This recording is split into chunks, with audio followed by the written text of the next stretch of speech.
Welcome to the Business of Design podcast. I'm Cheryl Horn, Director of Operations for Business of Design. A lot has changed at Business of Design since this episode originally aired. For the latest information and rates on events and membership at Business of Design, head to businessofdesign.com. Enjoy the show. Hello, and welcome to Business of Design, episode 137. We are going to make it magnetic with Valerie Foley. Valerie is a great friend of mine, and I believe, like she believes, that making your business magnetic, making it attractive to potential clients, starts as an inside job, especially because we are in a service industry. You are your business, so you not only have to do the work to make sure you are positive and enthusiastic on behalf of your clients, but you also want to be clear and present to your own well-being, or else the work is just too hard to manage. You will hear Valerie describe some of the things she does to make sure she has her creative channels cleared for the work she does. She's a writer who works in the madcap world of advertising, and so she turns to daily meditation. She has a DMT practice, dance meditation therapy practice. That sounds really fun to me. Massage, reflexology, Reiki, all kinds of things that help her stay balanced. But Valerie is clear that each of us feeds our soul in a unique way. For you, it might be playing baseball or playing basketball. I don't know. Maybe it's long walks on the beach or tough hikes in the mountains. Maybe it's a hot bath or a cup of tea. When I take care of myself in that way, it gives me space to create, not just create beautiful interiors for my clients, but also to create ideas and to give myself enthusiastically to those projects. There are no shortcuts. For example, when we talk about marketing, we want to make sure that we understand exactly who we're talking to. If you don't know who your ideal client is and you aren't speaking directly to that ideal client with all your marketing materials and every touch point, you're missing a great opportunity to be truly magnetic. It's a rich episode with a dear friend, and I'm so glad you're here. Let's check in with Cheryl Horn. Hey, Cheryl, how you doing? I'm good. How are you? You know what? I'm feeling really great. I have a dear friend on the show, and you got to meet Valerie Foley when we were at Business of Design Elite Retreat in Santa Monica. So her episode is airing today. Yeah, she was lovely. It was really great that she got to join us for the retreat. What was funny about that is she was listening to some of the learning at the retreat, and she's always worked for agencies. So she's always been on staff, always kind of a corporate environment, and she's been thinking about going out on her own. So she says she wants to join Business of Design now, even though she's not an interior designer, because she needs all the skills that we all need to run a creative business. So that was kind of an unusual outcome to her visiting our Business of Design Elite Retreat. Yeah, she was just joining us for fun, and now she's got a new career direction. I love it. Okay, what's our new direction coming up, Cheryl? Well, we're all hands on deck getting ready for the Business of Design conference in Las Vegas. So we announced last week that we do have a contest going on, and you still have a few more days to enter if you haven't already. 2 designers are going to win a ticket to the conference valued at $13.95. The Business of Design conference is happening at Las Vegas Market on January 25th and 26th. And if you head to Business of Design on Facebook or Instagram, you can still enter to win until November 7th. All right, Facebook or Instagram, you have to like us, which you already do, right? So follow us and like us and let us know that you support the work that we do in the community. So that's one thing you have to do. And then you have to make a comment in the post, Cheryl, or what do you have to do? So once you've liked us or followed us, you're going to like the post and you're going to tag 3 friends in the comment section so that those designers have a chance to win as well. Ooh, and I said this last week, but I am really hoping somebody who needs the conference, who really needs it and wants it, right? Because you can need it but not want it. So both of those things must be true. I'm hoping somebody who needs it and wants it wins. I hope it's you if that describes your situation. And also somebody who's going to put the work in. It's 2 full days of intense learning, and you can really transform your business and make it your best year yet if you're willing to take those learnings and implement them as soon as you get back to your office. You absolutely can. And we had a member reach out to us. Her name is Jill. I haven't asked her permission, so I don't want to say her last name, but she amplified her profits this year by 10 times. I've never heard that before. I've heard 3 times, 4 times, quadrupled. I've never heard anyone say she added a 0 to her profits. So this could be you, and it should be you, and it should be all of us. We hope to see you at the Business of Design Conference, January 25th and 26th. And of course, you don't have to wait to win the contest in order to join us. So full details are at businessofdesign.com, and registration is open and space is limited. So get your ticket today. I'm glad you mentioned space is limited. I have been forgetting to say that. We will sell out. So if you're sitting on the fence, now's the time to act. Thank you so much, Cheryl. Thank you. This episode of your favorite podcast, Business of Design, is brought to you by our friends at BuildLane. BuildLane is an amazing app that allows you, the hardworking interior design professional, to produce quality custom furniture from the comfort of your own office. It sounds easy because it is easy. Yes, you may have heard me speak about BuildLane before. It has been an amazing experience to work with them, so we were really happy when they decided to return as an exclusive sponsor of Business of Design podcast. There are a number of reasons I love working with BuildLane, including the fact that the lead times are short. They remind me to pay attention to the details, and they produce quality custom furniture my clients will love while still allowing me to be profitable. That's important to me in my business, and I know it's important to you as well. Right now, you can get yourself a free account at BuildLane, and you'll be immediately eligible to take $250 off your first purchase. Not bad. What are you waiting for? Go to businessofdesign.com and click on the BuildLane ad, or go directly to buildlane.com/BOD. You'll be glad you did. And thank you, BuildLane, for your continued support of Business of Design and the important work we do here, and for servicing this incredible community of hardworking professional interior designers. And now, back to the show. Hey everybody, this is my really good friend Valerie Foley. How you doing today, Val? It's so good to be here. Thanks for having me, Kim. Are you kidding? When I think of someone who's creative but also knows how to stay in equilibrium and take care of herself and move through life with grace, you are my number one thought for sure. Oh, those are lovely words. Thank you so much. I'm honored. I have to tell everybody what your bio says because I think it's the best bio I've ever read. It says, Valerie Foley is a creative shepherd, idea finder, and writer. Most of her career has been spent in advertising. She started out in New York City, went to the Martin Agency in Richmond, Virginia, and is now creative director. I love this part too, Val. It says, she loves helping clients profit and succeed in our crazy upside down anything goes new marketing world. In fact, and I'm going to brag about you a little bit, I know you led a creative SWAT team that produced $365 million in incremental revenue in 1 year for one of your Fortune 500 companies. So you've got a lot of big clients with a lot of big brands on the line, and they have serious budgets, and you have to somehow take care of them and shepherd them to something that looks like a win in terms of marketing and branding. Does that kind of sum it up? Yes. I mean, what's lovely is that I'm surrounded by so many people who help me do that. I never do that alone.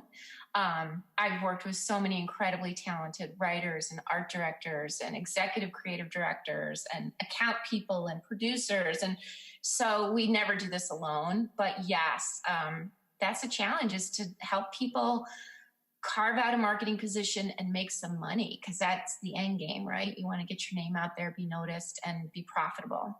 So 2 things I want to say about that. I wonder if there was ever a man in the entire universe who, when complimented, threw it right back to his team. I'm scratching my head. I can't think of one, right? Like, that's such a female thing to do. Like, well, thank you, but I've been surrounded by these powerful, positive, amazing, incredibly talented people my whole life. Like, is that a female thing? Well, thank you for that compliment, but I think I've known some men who do that too. I think if they're smart, they do, because I think it really is a team sport. And, I think we each play a role. So honestly, that's truly how I feel about it. So. And that ties in really nicely to what we do as interior design professionals as well. Our budgets are smaller, but our desire to run companies that have a strong brand that appeal to the clients we want to attract is the same, right, as a Fortune 500 company. Well, it's true, no matter what size your company is, everybody wants to be successful. And so, I think you in your head decide how successful you want your business to be, right? What are you creating for yourself? You and I, when we were talking the last time we got together, were saying that, some of the interior designers that you work with, that you help mentor, they'll say, oh, I'm just a part-time interior designer, so right. You in your head begin to craft and create what your possibilities are. So really, I believe we're all limitless in many ways. So what's your outside edge? Where are you comfortable? And it's okay to have a part-time business and say that's what you want to do if that's truly what you want. I mean, everybody can create exactly what they want. So I think it's just having that clarity at the beginning about what you're creating.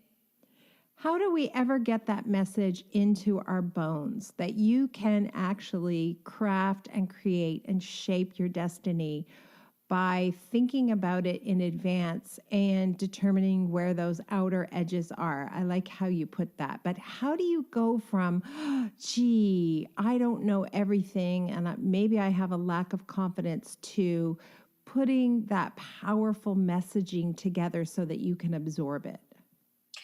That is such a good question. I mean, I think we all wrestle with that all the time. I find I have to work on myself a lot. I have to remember to stay positive. I have a lot of fundamental supports that I use in my life to stay centered and stay positive. And I think, we decided to call this talk, about magnetic attraction, right? Making your message magnetic. And I think, if you think about a magnet attracting things and think about the people in your life who attract you to them, they tend to be more positive. They tend to see possibilities. They tend to be passionate about what they're doing. And we all have our days where we get low or we have the energy and the life sucked out of us. And so I think, especially for creative people, it's what tools do you use in your life to clear out all the junk, and keep yourself centered and feeling good.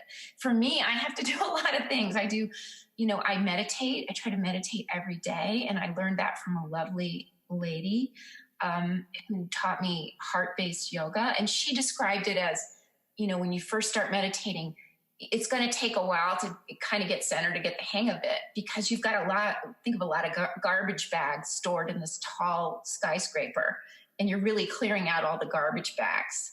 And when you get rid of all the garbage bags, suddenly there's all this space, and you find that space, that inner space, through meditation. So I do that. I do all kinds of, I dance. I do something called dance meditation technique, which I love. I just came from there, actually. And, I'll do gong baths. I go get Reiki. I know I sound very alternative here, but these are the things that help me. Somebody else might like to run. Somebody might like to go pray in a church regularly. Like, whatever it is that helps you stay in the right headspace is what you should be doing. So it goes back to something that I think, well, it absolutely reminds me of you. The very first name of my company, when I went to design school, I turned to you and I said, I don't have a name for my company. And you gave me, I think, the best name ever, An Inside Job. And I loved it because, to me, I knew intuitively that if I don't take care of myself first, I'm not going to be able to take care of any clients at all. So for me, that was just the most beautiful name, and it's something I've carried with me forever. So thank you for that. Oh, you're so welcome. Yeah, like it's 109 that's years ago, I think. I actually have a photo of myself, and I think it's Raleigh, my youngest, She's really little in the photo, and it's like Christmas morning, and someone made me a sign that said an inside job with my cool logo that you created. And I was just like, I just so arrived. I'm here. I'm ready to take over the universe. And look at you. You had this great career trajectory. I love it. I think you are somebody that imagines a lot of possibilities for yourself. And that's why you're successful. That's why you're mentoring other designers and, being such a great light in the business. So yeah, it's like you can think up all kinds of possibilities for yourself and just stay open to them. I meet so many designers who aim so low. I just want to find a couple clients. I just need one project. I just want to make a name for myself in the little city that I live in or the little town that I live in.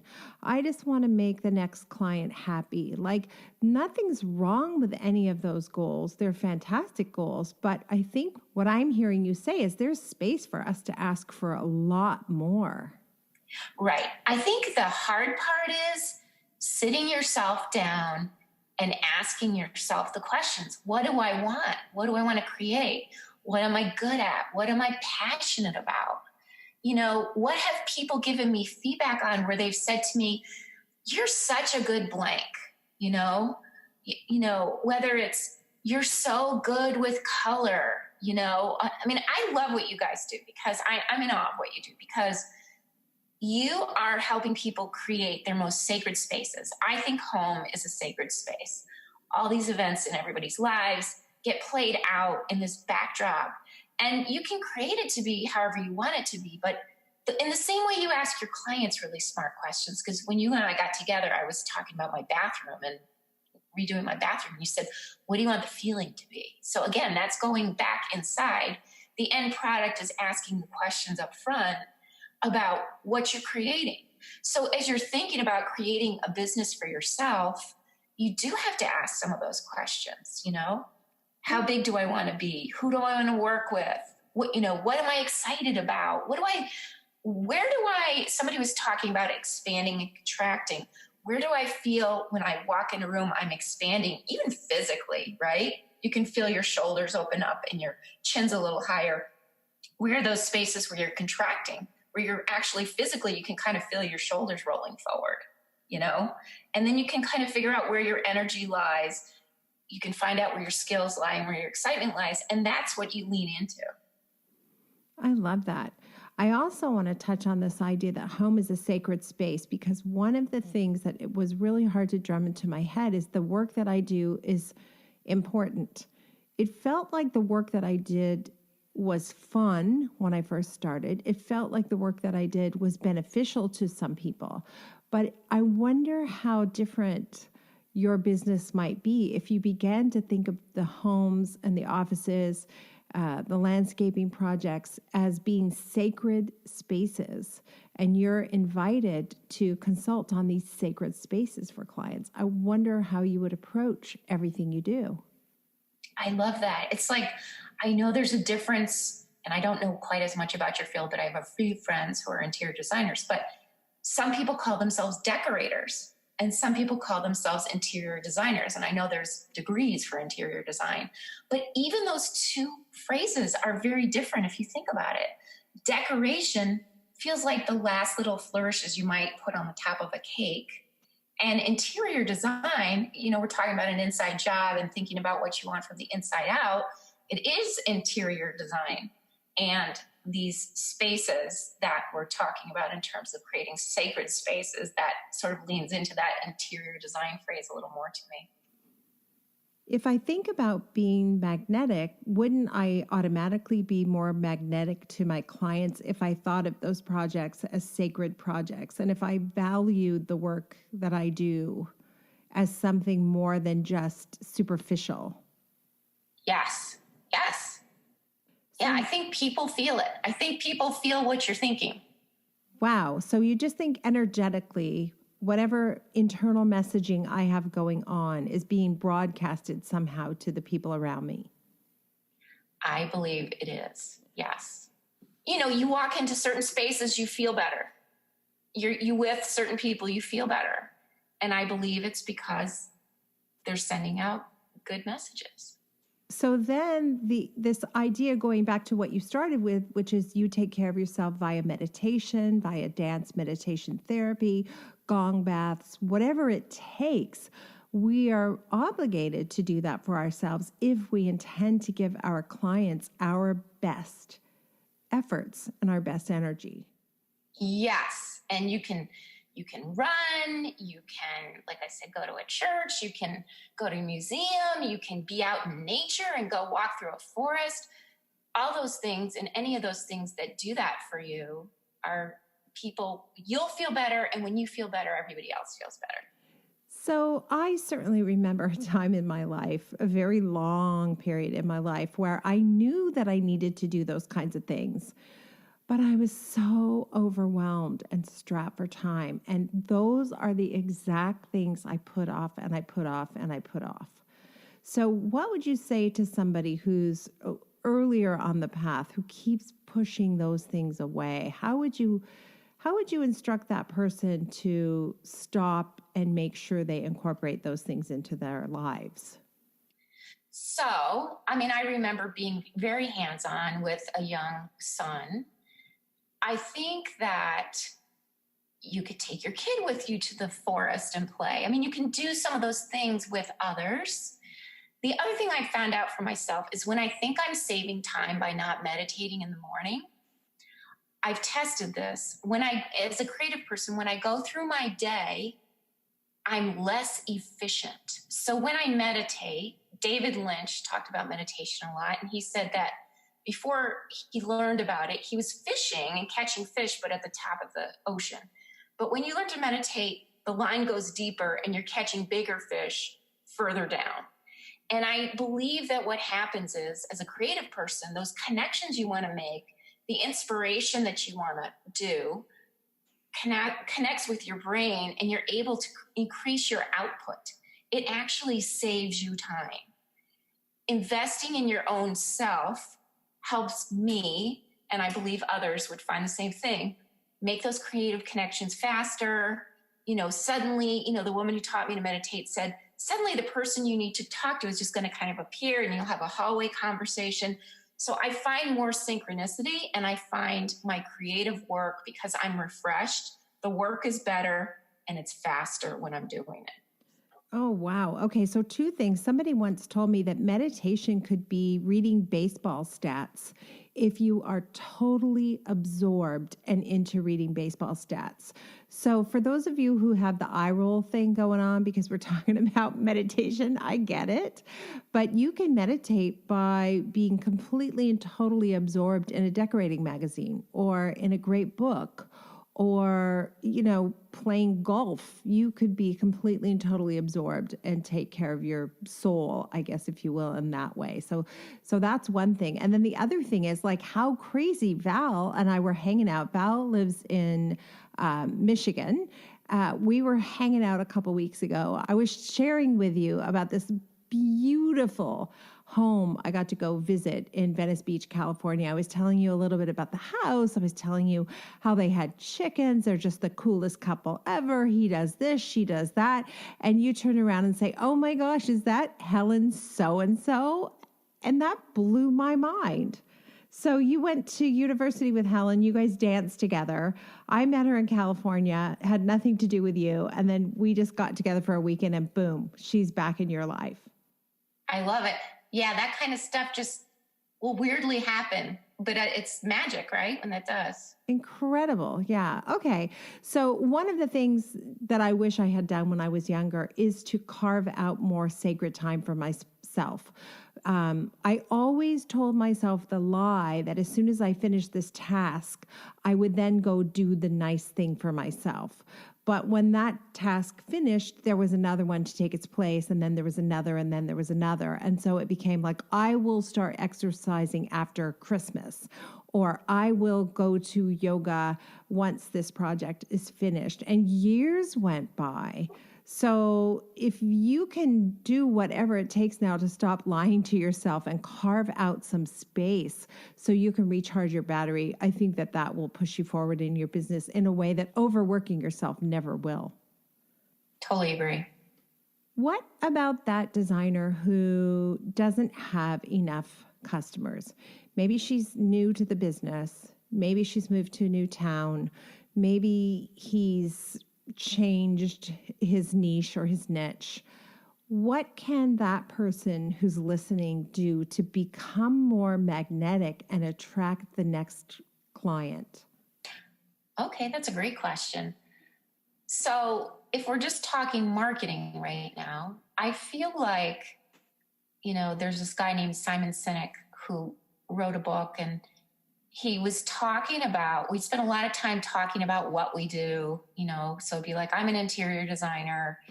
We talk a little bit about how we do it, our process, and things like that. But what he said was, and even the how might be some differentiators, but what he said was, go to the why. Go to the purpose of what you're doing, And the purpose of what you're doing is probably connected to your personal story. Each of us has a personal story about why we're doing what we're doing. And out of that personal story is the emotional connection to your business. So that emotional connection is magnetic to people. Because if you think about how you talk about other businesses or things like that, you think about Tom's shoes. Okay, he's the one who decided to give a pair of shoes away for everyone that was sold. Okay, even the dry cleaner in town. There's one dry cleaner near me. They take care of all the really, really nice clothes. If you don't want your clothes wrecked, they know what a nice blouse is. They're going to take care of it. There's another dry cleaner that might have tailor alterations on in the premises. So you could show up and they could instantly tailor your clothes for you. So thinking about the tailor who's doing the alterations, their why might be focused around, I want everybody to look beautiful in their clothes. So all the decisions they're going to make about their business go back to making everybody look beautiful in their clothes.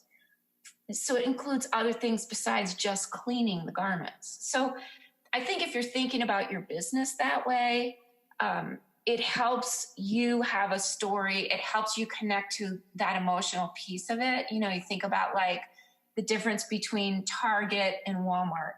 Target is focused on design. They want it to be affordable, but they want it to look beautiful too. And they've affiliated with all these designers over the years. Walmart wants to save you money so you can live a better life, So you can think about IKEA, a brand like IKEA, that's cheap furniture. You can take it with you, you assemble it. It's got a whole Swedish vibe going on. You think about Crate & Barrel, that's a different brand. They've got different things happening. So I think if you can think about why you're doing what you're doing, that will help. And then I think if you can think about what makes you different, that's part of your story too.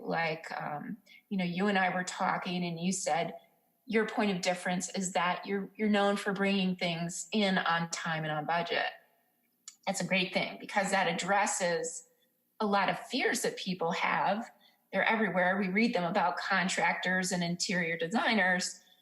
I'm not going to really know how much this is going to cost me, So I think if you can really have a true partnership with a client and have that integrity early on about this is who I am, this is why I'm doing it, this is what I stand for, and this is what I'm going to do for you and legitimately deliver on it. That's a whole loop of trust that then you have a relationship for a long time. And then guess what? You get free publicity because you're going to have brand evangelists. And we all know that some of the most successful businesses actually don't even have to use marketing because the people you've made happy are going to tell 10 of their friends how fabulous you are. And then those people call you up and then they have 10 more friends. And so basically your marketing is what you're doing. I'm imagining, and maybe this isn't true, that if I speak to a business of design community person and say, why do you do this for a living? They might say something like, well, I've had talent. I love interior design. I want to make people happy, and this is a way I can do it. But I think what you're asking is for us to even go a little bit deeper. Why any of that, right? I grew up in a house that was fairly chaotic. I would come home and I wouldn't quite know what I was getting into when I came through the doors. And so one of the things that was fundamental to my personality is I wanted a home that was calm. And even at a very young age, I wanted a home that anybody could come over at any time and not have to make an appointment and everything would be fine. Does that make sense? Like, I wanted a house you could drop into without everybody going, oh my God, quick, hide this stuff. So I love that. Yeah, that's a place of truth. And you instantly get fans when you speak your truth. So how do I articulate that to my clients then? How do I use that messaging? Or do I need to? Will everything I do just be about that? Oh, that's a good question. I don't think your personal story has to be the full story for your business, because you want to put the lens on the people you're selling to. So I think the message for the people you're selling to and helping is that you understand, in your mind, a home should be a place of comfort and a place where people can feel happy gathering, unannounced, like that. You want to help create these feelings of, joy. Yeah, and probably sense? part of that is orderliness, right? I really want a place for everything and everything in its place, and I always do. And I know you can take that too far and be rigid, but that feels best to me. That feels great to me. And so I was talking to a client last week, and we did some inserts for her, the drawers in her new kitchen. And she wanted us to remove one of the inserts. She's going to put all of her tall, like barbecue tools and spatulas in this one drawer. And I said, but then they'll all just be mixed up. And she said, well, that's okay. That's how I like it. I'm like, no. Like I kind of start sweating like, no, I need the barbecue tools to be in one slot and the spatulas in another slot. And she says, I can see this is a thing for you, but this is not a thing for me. So I seriously left there thinking I need some more therapy for sure. No, I think Marie Kondo would be very proud of you right now. Oh, okay. So I do want to check out this Simon. So think about your why, think about your personal story. And I have found, even if you can connect with the why and the personal story, even if you don't articulate it specifically to your clients, it will be more present and more top of mind as you're doing your job. Yes, I think that's true. I think at the end of the day, for marketing, you have to understand who your market is. Who are you talking to? And I think if you're in business, you have a clear understanding of the people you're attracting. Now, that doesn't mean you want to continue to attract those same people. Maybe you want to change up the people you're attracting. You want a certain client, but you're getting this other kind of client. So what about your messaging do you need to shift to attract this different client? So going back to that person who doesn't have enough business or is new to town or wants to change gears and appeal to a different kind of client, it's worth it for that person to stop what they're doing and ask themselves why, and really craft an exact picture of where they want to be, right? Which is counterintuitive because you think you just want one client, any client, someone who's breathing will do. So is it worth it to stop everything and figure it out? Yes, it is. I recently saw an Overstock.com TV commercial, and I felt really sorry for them because they named their company Overstock.com. And now they're having to run very expensive TV commercials to say, people think Overstock.com is just leftover surplus things that we're selling, but it's not true. We have everything you need. So the problem is they didn't name themselves well at the beginning. So if you don't name yourself well, you might have to spend a lot of money later to correct it. If you don't think about what you really want early on, then you've paid a lot of money to design a website that's not going to work for you. So you could name yourself poorly. You could, spend all this money to begin marketing yourself poorly. And then you've made all this stuff that you realize later was a mistake. So it is kind of like interior design, right? People pick out a lot of stuff. They make a lot of mistakes. Then they bring you in and you have to rip out a lot of stuff. You don't want to be doing that with your own marketing and branding. Wow. And I'm no expert in marketing in any way, shape, or form, but I got a bad feeling about Overstock.com being able to sell that messaging. That name is so powerful. I can't imagine what they could do to overcome that. Yeah, it would be rough. Yep. All right. Back to the drawing board, everybody. Get really clear on your messaging so you attract the clients you want, those clients you desire. Such good advice. I've seen that a lot. People do websites. They're about to launch on creating a new website, and they'll say, I want luxury high-end clients. And maybe they've had middle-end budgets, which are lovely, but they want those luxury clients. And then they'll go to create a new website, and the website will say, here are the design services we offer, the full design build package. And then we have these e-design, for $1,000, we'll do this and we'll do that. And I think you just confused the luxury client. What do you do? Do you do design via email, or do you come and do design build, right? You kind of have to make some hard choices if you really intend to get different clients. Yeah, you do. Yeah. Because everything you create has to be around who you're talking to and what do you want to say.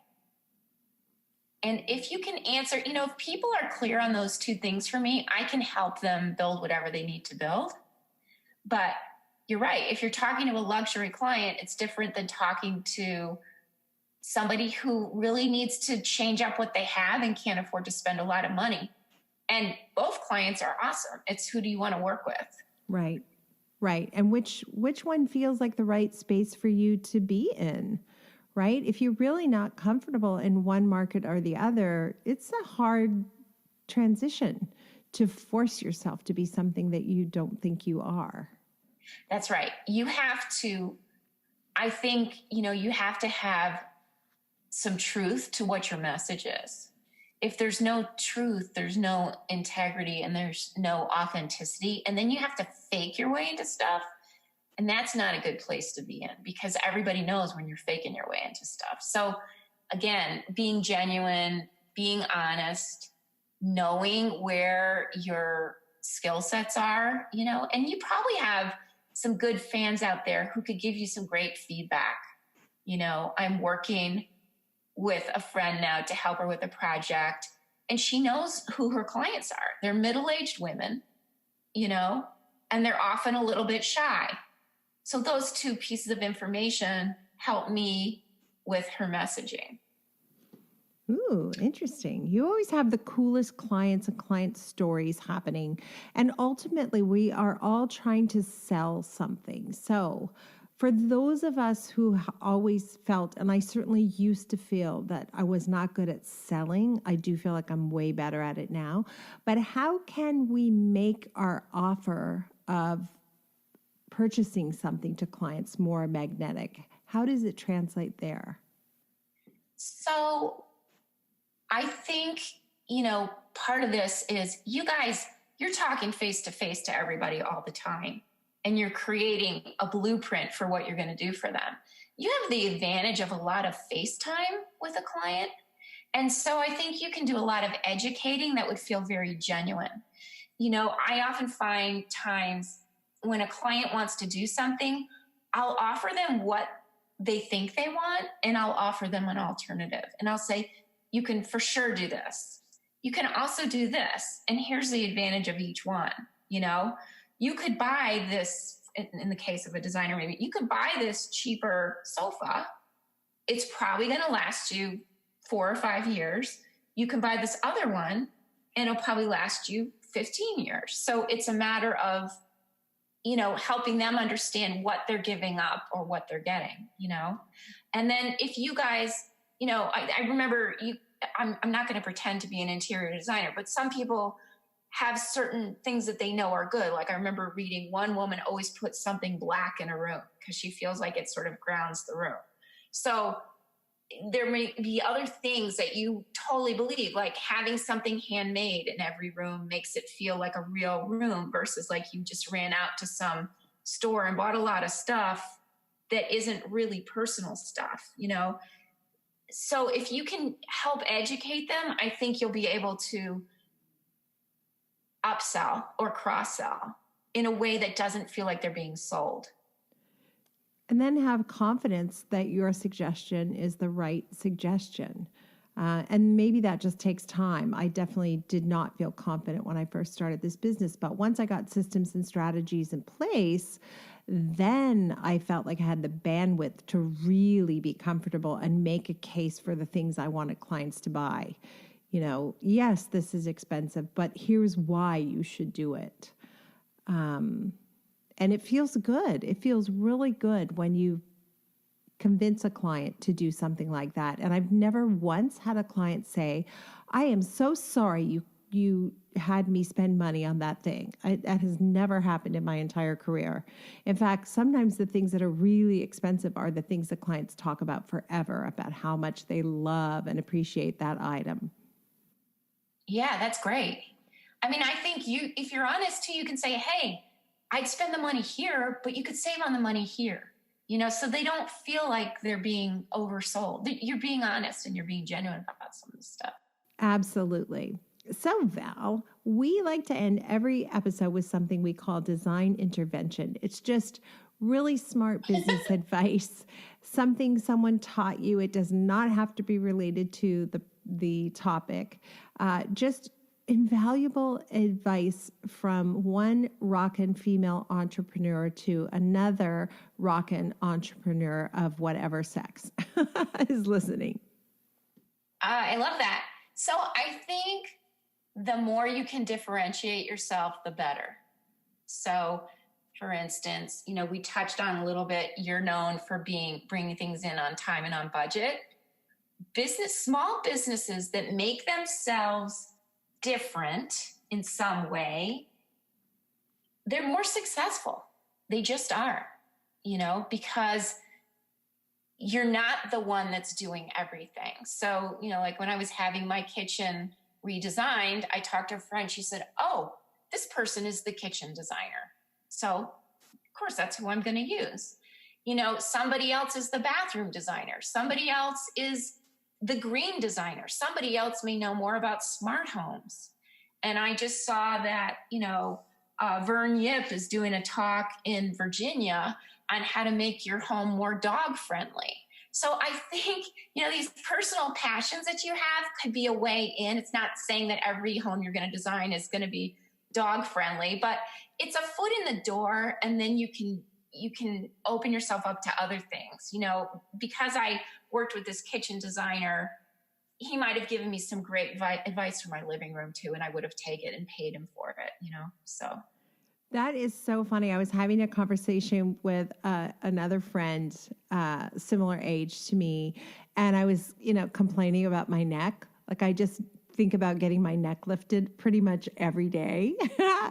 And I'm like, she had her eyes lifted. She had her nose done. She looks fabulous. And I'm like, oh my gosh, maybe your guy could do my neck. And she said, no, neck guys do necks. You don't go to someone who does eyes to do your neck. And I was like, oh my God, that seems so self-evident, but I don't think I would have thought of it, right? Yeah, she's right. You want the neck guy, but you look beautiful, so don't have any work done. You look great just the way you are. You know what I need to do? Just a little duct tape behind the ears. That's what I need. It's genius. All right. Such good advice, and always lovely to talk to you, my magnetic friend, Valerie Foley. Thank you so much. Thank you, my lovely friend, Kimberley Seldon. So great to catch up with you. Bye. Thank you for being a part of the Business of Design community. If you love what you hear on the podcast, take the next step by signing up at businessofdesign.com. As our thank you, you'll gain access to Business of Design's 15-step project management strategy, a free introductory course which includes 3 Business of Design systems you can implement for immediate results. And when you're ready for success, a Business of Design membership, monthly or annual, will dramatically improve your business and your life. What are you waiting for? Together we will achieve extraordinary results. Start today.